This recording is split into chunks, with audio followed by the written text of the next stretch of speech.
Hey everyone, this is Kent Smith, and this is my Module 4 KISA assignment. Start with relationships. Overall, our rating is transitioning. Some of the highlights are that staff collaboration time and PLC time is provided and it's protected.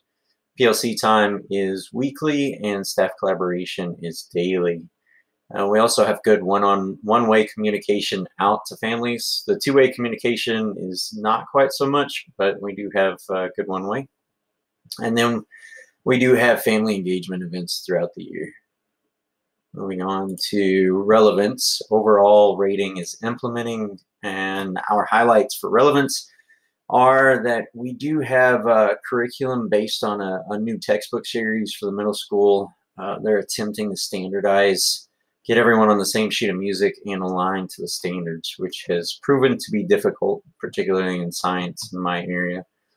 With technology, we are also moving to a one-to-one. Last year, 7th grade had one-to-one on iPads, and this year, 7th and 8th grade will have one-to-one. So we do have the technology. It's just not being used effectively as of right now, but we're getting there. Responsive culture, again, overall rating is implementing. Our highlights are that we do have good communication out to the community. We have formal building leadership teams throughout the district, and in our building in particular, the BLT is very, very involved in things like the schedule and figuring out, like next year we're figuring out what the advisory period will look like for all the grades.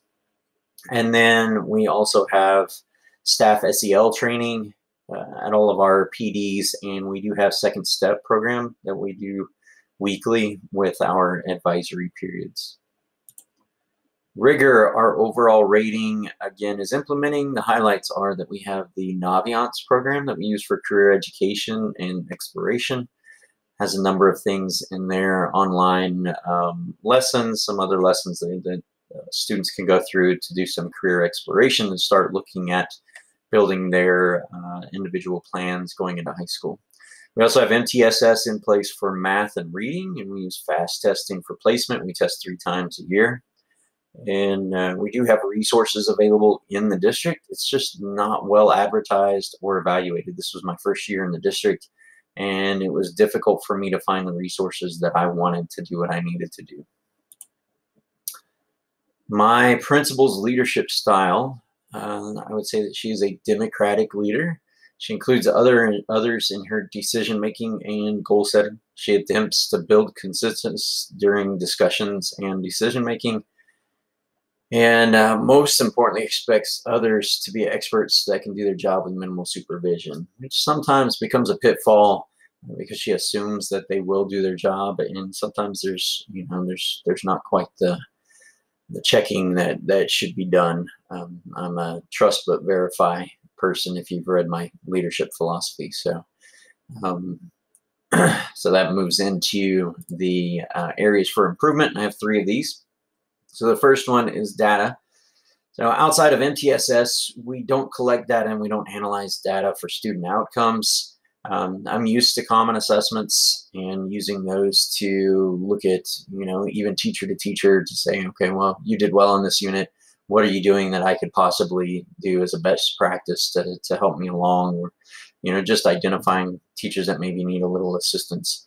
So my plan would be to add common assessments across grade level core subjects at least once a quarter, and then use data analysis summary to the building principal at least once a semester. So a couple of times a year, you do a common assessment with the other teachers that teach your subject, so you can compare and see how you're doing, and get the assistance you need if you need it, or just identify people that aren't really doing what they're supposed to be doing necessarily. Maybe they're not covering the subject well enough.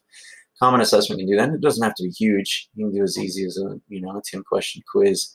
Just put some things together so we can see how our students are doing overall.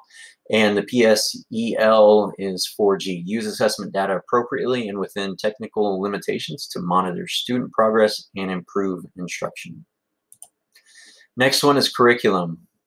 So there's no accountability for following the KCCR standards and no curriculum guides being provided in the district, at least in my grade level. There are some at other grade levels, but not for middle school science. So my plan, number one, would be provide paid summer hours for curriculum and assessment team. They would build the actual curriculum documents and the common assessments. And then weekly plans to be spot checked and classroom visits, including the curriculum alignment. So actually getting in there and saying, well, okay, I like your lesson.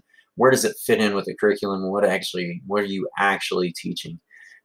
Again, back to my leadership philosophy, I'm a big accountability person, so that's where this ties in. And the standard would be PSEL 4A, which is implement coherent systems of curriculum, instruction, and assessment to promote mission, vision, and core values of the school. So that is basically establishing the curriculum and using it. Last one for areas of improvement is accountability. And again, going back to my leadership philosophy, I'm a trust but verify type of a person. And so I'm big on accountability. Staff are not using the tools that are provided. They're not using, obviously we don't have the curriculum guide, but they're not following it. They're not using our mandated materials. So what we end up having is teachers that aren't covering what needs to be covered. And in the field of science, just like mathematics and ELA, you're building on things that, on concepts that are being taught. So if you're not teaching everything that you need to be teaching at your grade level, students have gaps, and that will affect them later on. And that's a huge issue for me. We're also not conducting SEL or the career lessons. I know that there are several teachers that just aren't doing it. When they came to me in December, January, asking how to get on to Naviance and second steps. Obviously, they weren't doing what they needed to be doing on that part. So my plan, provide the curriculum guidance that is aligned to the standards. Obviously, we have to get that right first as a district, and then spot check the weekly plans and the daily lesson plans to make sure that they align. Again, it goes back to just holding people accountable. Look at it, ask the questions. Well, what exactly are you teaching? And then if they're not, then have those conversations so that there are actually some repercussions when you're not doing what you're supposed to be doing. And then the last standard there is PSEL 2B, which is act according to and promote professional norms of, and it goes through a whole list there. But the big ones are, for me, would be perseverance, learning, and continuous improvement. So teachers should be continuously trying to improve their instruction and the outcomes for their students. And in order to do that, they have to be held accountable. You can't just sit back in our rooms, close our doors, and do what we've always done for 20 years. We have to change with the times. So that is my presentation. Thanks for watching.